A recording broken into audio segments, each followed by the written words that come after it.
دابا حاليا عرفتنا فين كنا وشافت الصور ديالنا وشافوا كل شيء، وما بغيناش ننشروا هاد الصور باش ما نحاولوش نسمعوا كلمات اللي داير الخير ما خصوش يمني به. لان سبحان الله الا درتي هكا كيقولوا لك هكا، ما درتيش هكا كيقول لك فين مشيتي، ولا سكتي كيقول لك علاش دويتي، ولا دويتي كيقول لك علاش هضرتي. كاين مشكل، نقول لكم الصراحه الاخوان، كاين مشكل. المشكل عشتو في ملعب مركب محمد الخامس، المشكل عشتو في ملعب الانبعاث في اكادير، المشكل التسييري، المشكل بزاف ديال الحوايج. نعطيكم انا كاكزومبل قبل ما نبدا الحلقه.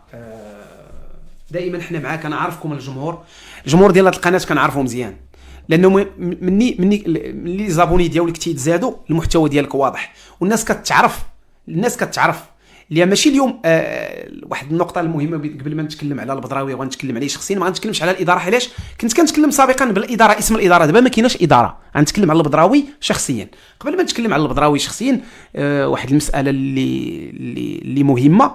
علاش قلت لكم قبيله غنتكلموا على بزاف ديال الحوايج وما نذكروش المسميات؟ علاش؟ لانه ولا تخوف، لانه بعض المرات كتلقى راسك ما كايناش ديمقراطيه. ونعطيكم اكزومبل بسيط، وانتم خصو يكون نتوما عندكم ذكاء انكم تفكروا وتشرحوها كي بغيتوا. حنا فاش تكلمنا على ازدواجيه المهام وتكلمنا على ايتمنا ولجنه الاخلاقيات اللي كانت سولات لها النفس ديالها انها توقف السلامي فقط دوا في التليفون بلا ايماج بلا والو، غير في التليفون، واللي غلب يعف، كلمه اللي غلب يعف توقف عليها 2 مباريات.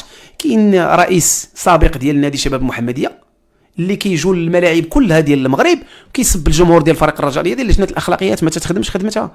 بالاحرى ما بقاتش لجنه الاخلاقيات، ما كايناش حاليا، ما كايناش. خاص شي لاعب من الرجاء ولا مسير من الرجاء ولا مدرب من الرجاء يقول واحد الكلمه بحال مكعازي ممكن انه يتوقف. راه ادواء على التحكيم بواحد الطريقه، راه كنت تشوفوا الناس الاخرى كيفاش كتكلم على التحكيم. راه هذا تا هو موضوع، تا هو داخل في هذا الموضوع ديال اللي غنتكلموا عليه. انا غنعطيكم اكزومبل وانتم حكموا راسكم. كل شيء فيكم تيعرف الخصم الملاكم العالمي اللي كان عايش في المانيا، وتقريبا 12 مره ملاكم عالمي ولا ما عرفتش، عنده القاب اللي هي كثيره. دخل المغرب بغى يخدم. انا ما غاديش نقول لك ما غاديش يخليوه يخدم، ولا انت فهمها. علاش قلت لك انا ما غنذكرش المسائل بالمسميات؟ ملي كيجيك واحد ليكزامبل كيجي بان بروجي بغى يخدموا في واحد البلاد، وكيلقى المحيط ديال هذيك البلاد ماشي بحال المحيط ديالو. انا ما غنقولكش محيط فاسد باش ما يقولوش ثاني كتضرب في الدوله وفي السياسه، لا، انا قلت لك محيط جا من المانيا وبغى يخدم البلاد ديالو، والمحيط فاش جا لقى ناس اخرى كتخدم بطريقه اخرى او بطريقه مخالفه للخدمه ديالو هو. بجوج ما يمكنش يتلاقاو او ما يمكنش يمشيو في نفس الطريق. اذا شنو غيوقع؟ غتوقع مشاكل، والمشاكل شكون اللي غيخلصها الضعيف، هو اللي غادي يخلصها. فهمها انت فهمها. دابا غادي ندخلوا نهضروا في الموضوع ديالنا مباشره. المهم انا لخصت بعض شكرا لكم الاخوان، توحشك الخير اخويا ديفيرون، توحشك الخير اخويا يوسف، بارك الله فيكم. نحاول نقرا لي ميساج ديالكم ونبدا الحلقه ديالنا. الصوت ديالي قبل ما نبدا ما عرفتش لانه كنت كنتكلم، ما عرفتش الصوت ديالي اللي كنتكلم عليه واش الصوت ديالي واضح لكم بشكل اللي هو كبير. 10 المرات بطل العالم، متفق معك اخويا.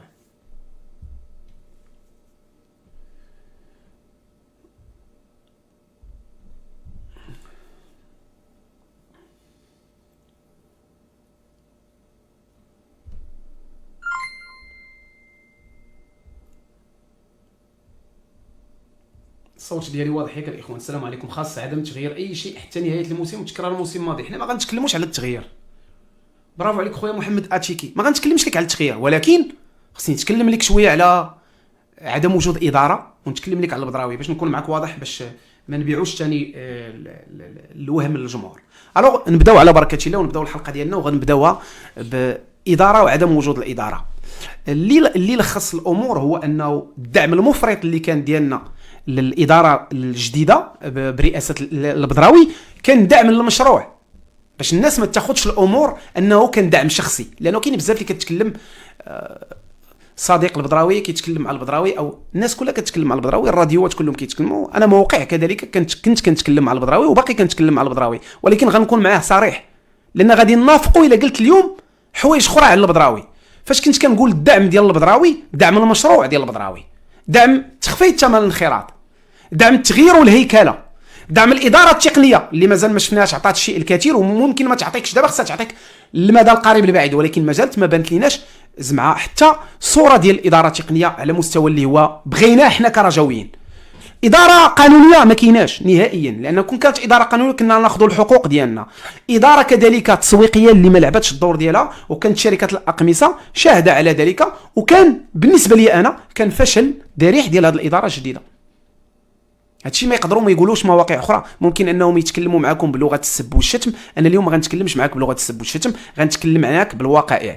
الدعم ديالنا كان دعم للمشروع، ما كانش دعم للاشخاص، لان الاشخاص غتبقاو غتمشي. وقلت لكم واحد النهار البدراوي يبقى ولا يمشي، كتبقى الرجاء هي اللي كتبقى، اللوغو هو اللي كنشجعوه. نهار درنا القناه ما كان لا بدراوي لا غيره، وهنا ماشي كنقصوا من شخص البدراوي ولا غنسبوا البدراوي، لا، ولكن العمل ديالو كيبين على انه كاين فشل ذريع بكل صراحه بكل واقعيه. كاين فشل ذريع، تكلمنا في هذه المواضيع وتناقشنا فيها بزاف، وقلنا نعطيو الوقت ماشي مشكل، ونزيدوا الوقت ماشي مشكل.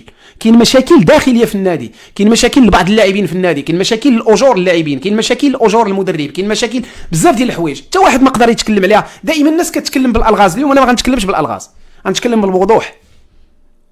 الوضوح اللي كيقول ان البدراوي المشروع ديالو باقي متاخر بشكل اللي هو كبير. لكن شنو اللي دفعنا اليوم اننا نتكلموا؟ ماشي المشروع.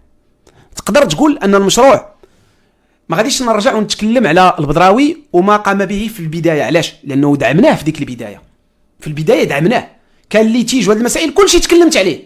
يعني كنت في الصف ديال مشروع البدراوي، تكلمت ودافعت وقلت لا، وحشومه وليتيج واتفقوا عليه اللعابه والمنخرطين، كلشي هادشي كنا كنقولوه كاملين بما فيهم انا، وما غاديش نكرو. علاش؟ لانه كان منتظر منا اننا ندعموا الاداره انذاك. علاش؟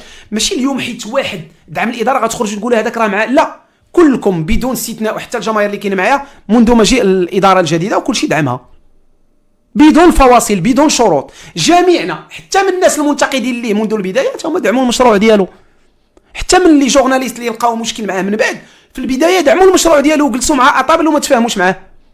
كلكم دعمتوا المشروع ديالو، واللي قال انا ما دعمتش المشروع ديالو منذ البدايه انا وها هو، وبما فيهم انا هشام الشيابي دعم المشروع ديال البدراوي. علاش؟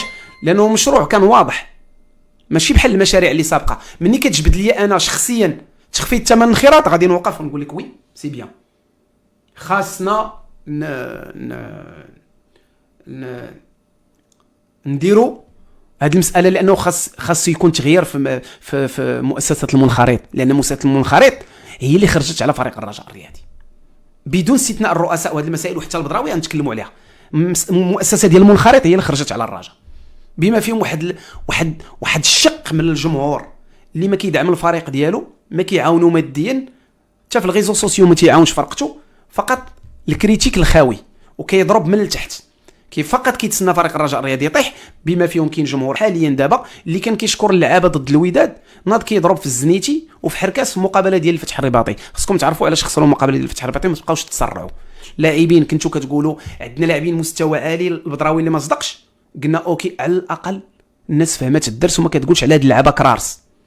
وفي الاول ديال السنه بالبدراوي ولا من غير البدراوي قلنا ان هذا الفريق ما تسناوش منه القاب، راه كنبنيو فرقه، ولكن باش تقاتل بهذه الطريقه ويتقاتلوا معاك جامعه عصبه ورؤساء احزاب سياسيه ورؤساء سابقين ديال فريق الرجاء الرياضي، ولا داعي لديك الاسماء وانتم تفهمون، كلهم هادو ما نهضرش انا على انهم كيضربوا في البدراوي ولا ما شغليش فيه، كيضربوا في الرجاء وضربوا الرجاء وتقاتلوا مع الرجاء وحيدوا البنزرتي وجراو وتقاتلوا، ورغم ذلك الاداء ديال الرجاء غادي وكيتحسن.